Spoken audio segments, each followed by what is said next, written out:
Hi friends, இன்னைக்கு நம்ம வீடியோவில் முட்டை வச்சு ஒரு அருமையான பிரியாணி குக்கர் இல்லாமல் பாத்திரத்தில் எப்படி செய்யுதுன்னு பார்க்கலாமா? குக்கர் இல்லைன்னா பரவாயில்லைங்க, இட்லி பாத்திரம் இருந்தால் கூட போதும். இல்லைன்னா பிரியாணி செய்கிறதுக்கு பாத்திரம் வச்சுருந்தீங்கன்னா அதில் கூட செய்யலாம். வாங்க இன்னைக்கு உதிரி உதிரியாக ரொம்ப டேஸ்டியான பிரியாணி எப்படி செய்யுதுன்னு பார்க்கலாம்.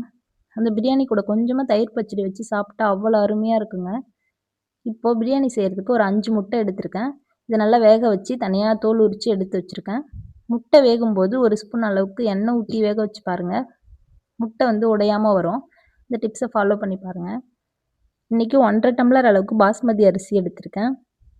நல்லா வாஷ் பண்ணிக்கலாம். தண்ணி விட்டு நல்லா வாஷ் பண்ணி இந்த தண்ணி நல்லா தெளிவாக வர அளவுக்கு வாஷ் பண்ணி எடுத்துக்கலாம். நல்லா வாஷ் பண்ணிக்கணும்.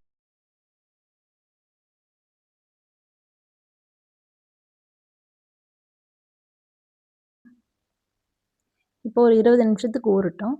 ஒரு பேன் எடுத்து 1 ஸ்பூன் அளவுக்கு எண்ணெய் விட்டு அதில் 1 ஸ்பூன் அளவுக்கு தனி மிளகாய் தூள், 1/2 ஸ்பூன் மஞ்சள் தூள், கொஞ்சமாக உப்பு சேர்த்து முட்டையை அதில் போட்டு நல்லா ஃப்ரை பண்ணிக்கலாங்க.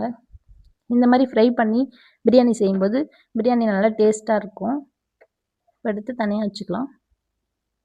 இப்போ ஒரு அடிகனமான பாத்திரம் வச்சு அதில் 1.5 ஸ்பூன் அளவுக்கு எண்ணெய் விட்டுக்கலாம். 1 ஸ்பூன் நெய் விட்டுக்கலாம். எண்ணெய் நல்லா சூடாகட்டும். சூடானதும் பிரியாணிக்கு தேவையான மசாலா எல்லாத்தையும் சேர்த்துக்கலாம். 3 பிரியாணி இலை, 1 துண்டு பட்டை, கொஞ்சமாக லவங்கம், பெருஞ்சீரகம் எல்லாம் சேர்த்துருக்கேங்க.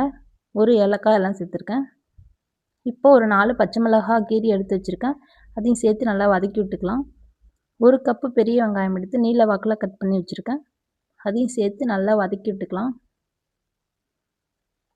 நல்லா வதங்கணுங்க. நல்லா கோல்டன் கலரில் வர அளவுக்கு நல்லா வதங்கணும். இப்போது 2 ஸ்பூன் அளவுக்கு இஞ்சி பூண்டு பேஸ்ட்டு சேர்த்து நல்லா பச்சை வாசனை போகிற அளவுக்கு வதக்கி விட்டுக்கலாம். நல்லா வதங்கிடுச்சு. இப்போது 2 தக்காளி சேர்த்துக்கலாம். தக்காளி சேர்த்து நல்லா வதங்கட்டும். தக்காளி இப்போ நல்லா வதங்கிடுச்சு.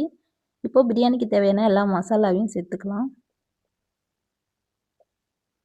1.5 ஸ்பூன் தனி மிளகாய் தூள், 2 ஸ்பூன் கரம் மசாலா, ஒரு 2 ஸ்பூன் அளவுக்கு பிரியாணி மசாலா சேர்த்துருக்காங்க.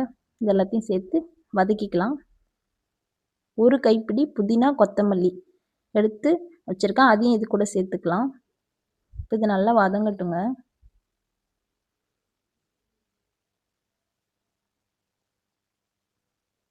நல்லா வதங்கிடுச்சு. நல்லா கெட்டியான தயிர் 1.5 ஸ்பூன் அளவுக்கு எடுத்து வச்சுருக்கேன். அதையும் சேர்த்து நல்லா வதக்கி விட்டுக்கலாம். 1 டம்ளர் பாஸ்மதி அரிசி எடுத்தோன்னா அதுக்கு 1.5 டம்ளர் அளவுக்கு தண்ணி கரெக்டாக இருக்குங்க. இன்றைக்கி நான் 1.5 டம்ளர் அளவுக்கு அரிசி எடுத்திருக்கேன். அப்போது 2.5 டம்ளர் அளவுக்கு தண்ணி இதுக்கு கரெக்டாக இருக்கும். 1.5 டம்ளர் நார்மல் அரிசினா 2 டம்ளர் தண்ணி ஊற்றணும். இது சீக்கிரமாக வெந்துருங்க. 1.5 டம்ளரே கரெக்டாக இருக்கும். ஊற்றி அது கூட 1/2 லெமன் ஜூஸ் சேர்த்துக்கலாம். சேர்த்து தேவையான அளவு உப்பு கொஞ்சமாக போட்டு நல்லா கிண்டி விட்டுக்கலாங்க. இது நல்லா இப்போ கொதிச்சு வரட்டும். அதுக்குள்ளே நம்ம அரிசி எல்லாத்தையும் தண்ணி வடிகட்டி சுத்தமாக தண்ணியே இல்லாமல் ஊற வச்ச அரிசி எடுத்து கொதிச்சதுக்கப்புறமா அதில் ஆட் பண்ணிக்கலாங்க. எல்லாத்தையும் சேர்த்துக்கோங்க. அரிசி எல்லாத்தையும் போட்டு கிளறிட்டு ஒரு பாத்திரம் வச்சு மூடி வச்சிடலாம். ஒரு 10 நிமிஷத்துக்கு வேகட்டும். நல்லா வெந்து வந்துடுச்சு பாருங்கள். அரிசியும் தண்ணியும் ஓரளவுக்கு லெவலாக வந்ததுக்கப்புறமா நம்ம ஃப்ரை பண்ணி வச்சுருக்க முட்டை எல்லாத்தையும் அதில் சேர்த்துக்கலாங்க. லைட்டாக கிளறி விட்டுக்கலாம். ரொம்ப கிளற வேண்டாம். இப்போ ஈவனாக இது பண்ணிவிட்டு இன்னும் ஒரு 5 நிமிஷத்துக்கு சிம்மில் வச்சு வேக வச்சுக்கலாம். ஹை ஃப்ளேமில் வச்சா கறிக்கிடும். சிம்மில் வச்சு ஒரு 5 நிமிஷத்துக்கு வேகட்டும். வந்துருச்சுங்க. இப்போ எடுத்து நல்லா கிளறி விட்டுக்கலாம். இன்னும் ரெடி ஆகலை. தம் போட்டால் தான் ரெடி ஆகும். இந்த சாதம் முட்டை எல்லாம் பாருங்கள் உடையாமல் வந்திருக்கு. சாதம் எல்லாத்தையும் ஈவனாக இந்த மாதிரி பண்ணி விட்டுருங்க கரண்டியால். பண்ணிவிட்டு ஒரு பிளேட் போட்டு மூடி வச்சிடலாம். மூடிட்டு தம் போட்டுக்கிறதுக்கு நான் இந்த இது எடுத்துருக்கேங்க. மேலே போட்டு நான் மூடி வச்சுக்கிறேன். ஒரு 10 நிமிஷத்துக்கு தம் போட்டு எடுத்துட்டேன். பாருங்கள், திறந்து பார்த்தா நல்ல உதிரி உதிரியான பிரியாணி ரெடிங்க.